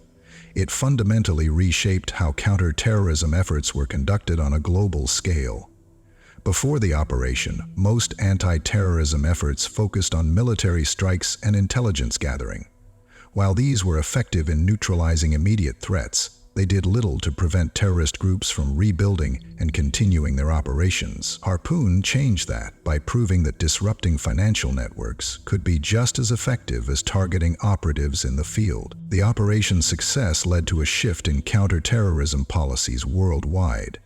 Western intelligence agencies began adopting similar tactics, focusing more on financial warfare as a means of combating global terrorism. Israel shared its findings with allies, providing critical insights into how terrorist organizations moved money and how those networks could be dismantled. As a result, international banking regulations were tightened, making it significantly harder for terrorist groups to exploit loopholes and move funds undetected. The most incredible legacy of Operation Harpoon was the realization that the financial world was as much a battlefield as any war zone. By treating terrorist financing as an extension of warfare, Mossad demonstrated that economic pressure could be used as a weapon to weaken adversaries without direct military confrontation. The success of the operation not only crippled the financial foundations of Hamas and Hezbollah, but also set a precedent for future counterterrorism strategies. Operation Harpoon remains one of the most successful intelligence campaigns ever undertaken against terrorist organizations. It was a battle fought not with missiles or bullets, but with financial intelligence, cyber warfare, and strategic assassinations. The mission's impact continues to be felt today as terrorist organizations struggle to adapt to a world where their financial networks are constantly under siege. Mossad's relentless pursuit of terrorist funding made one thing clear: without money, terror cannot thrive. The legacy of Mossad's covert operations, the operations we have explored, are more than just daring missions carried out in the shadows. They are the defining moments of an intelligence agency that has operated at the intersection of geopolitics, counterterrorism, and survival. These missions, executed with precision, deception, and strategic brilliance, have not only safeguarded Israel but have reshaped the global intelligence landscape. Each operation was a battle fought in silence, where victory was measured not in territory gained, but in threats neutralized, adversaries crippled, and information secured. From eliminating key figures of terrorist organizations to dismantling vast financial networks and executing extraordinary rescues, Mossad has shown time and again that wars are not only fought with soldiers on the battlefield, but with intelligence agents who operate unseen, turning the tides of conflicts before they even begin. Yet every action in the shadows sends ripples across the geopolitical landscape. The elimination of a single target can trigger a series of events that shift alliances, fuel revenge plots, or dismantle an enemy's operational capabilities. A mission carried out flawlessly may remain unknown to the world, while a single mistake can bring diplomatic crises and public outrage. Mossad's legacy is built on the art of deception, mastery of psychological warfare, and an unrelenting pursuit of security, often operating beyond the boundaries of conventional warfare. Every operation we have discussed paints a portrait of an agency that thrives in the most unpredictable environments, where time is a luxury and failure is not an option. Beyond the headlines, the true impact of Mossad's operations. The true impact of Mossad's covert operations goes beyond high-profile assassinations or dramatic rescue missions. These operations have reshaped Israel's position on the global stage, influencing international relations, counterterrorism policies, and military strategies worldwide. Consider the long-term effects of Operation Wrath of God, a relentless campaign to hunt down the perpetrators of the 1972 Munich Olympics massacre. While the world saw a string of assassinations targeting Black September operatives, what they did not see was the message this operation sent: that no act of terror against Israel would go unanswered. This unwavering policy of deterrence forced adversaries to rethink their strategies, shifting from high-profile attacks to more concealed methods of warfare. The ripples of this mission influenced counterterrorism doctrines in countries beyond Israel, shaping how modern intelligence agencies conduct extrajudicial operations against terrorist threats. Similarly, Operation Diamond, the audacious mission to steal a MiG-21 fighter jet, altered the balance of aerial warfare. What seemed like a daring defection by an Iraqi pilot was, in reality, a carefully orchestrated intelligence coup. The insights gained from this aircraft influenced Israeli aerial combat strategies, leading to decisive victories in future conflicts. The acquisition of foreign military technology through intelligence operations became a precedent, later adopted by other nations striving to gain an edge in warfare. Then there was Operation Entebbe, the bold hostage rescue mission that became a symbol of Israel's military and intelligence prowess. More than just a dramatic victory, it redefined the scope of counterterrorism operations worldwide. The successful execution of a high-risk rescue on foreign soil reinforced Israel's policy of never negotiating with terrorists while simultaneously showcasing its capability to strike anywhere, anytime. The planning and execution of Entebbe became a textbook case for military and intelligence agencies across the globe, inspiring future special operations units. And what about Operation Harpoon, the silent war against terrorist financing?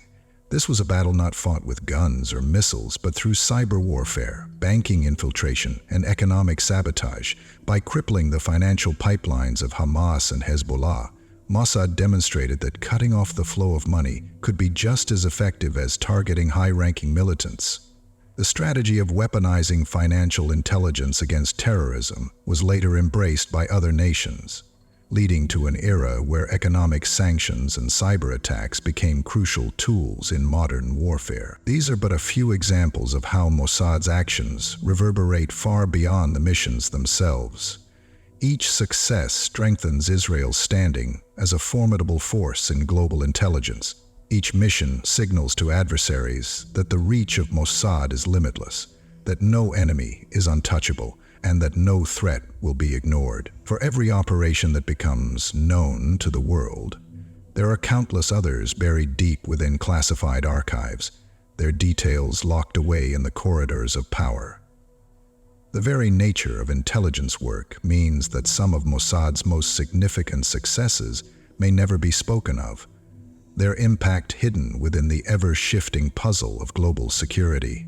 There are whispers of covert missions that changed the course of history, assassinations of nuclear scientists working for Israel's adversaries, cyber attacks that dismantled enemy infrastructure before a battle could begin, and infiltrations so seamless that even those who were targeted never knew they had been compromised.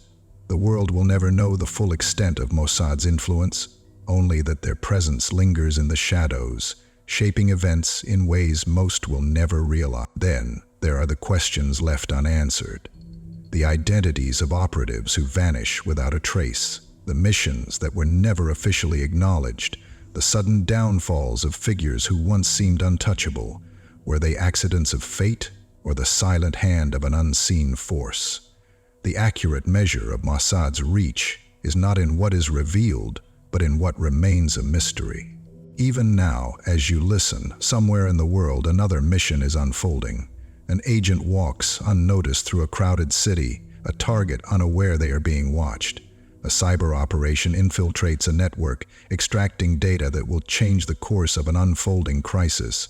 A plane sits on a runway, waiting for a passenger who will never reach their destination. The world of intelligence never sleeps. Threats evolve, and so too must the strategies used to combat them. Mossad, ever adaptive, continues to refine its methods, integrating cutting-edge technology with timeless tradecraft. The next operation may not be an airstrike, but a cyber attack that disables an entire nation's infrastructure.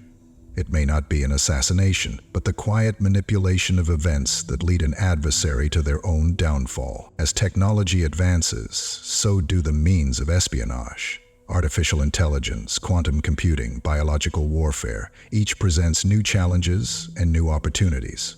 The battlefield of the future may not be fought with missiles and soldiers, but with algorithms, data manipulation, and silent infiltration. And yet one thing remains constant. Mossad will be there, working in the shadows, unseen but ever present. We have traveled through the corridors of history, unveiling the daring, the impossible, and the unknown. Yet, for all that has been revealed, so much more remains hidden. This is the nature of intelligence. To operate in the unseen, to control narratives without ever being noticed, to leave behind not footprints, but echoes. As we conclude, remember this: every headline you read, every world event that unfolds, may have been shaped by forces operating behind the scenes. Mossad's legacy is not just in its past operations, but in the silent hand it continues to play in the present and the future. The next mission may already be in motion, its details classified, its operatives in position, and they are waiting for the right moment to act. Somewhere, someone is being watched. A target has been marked.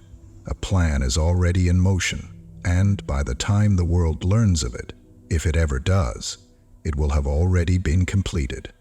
Until then, the legend of Mossad endures, whispered in the silence of the night, written in the spaces between the lines of history.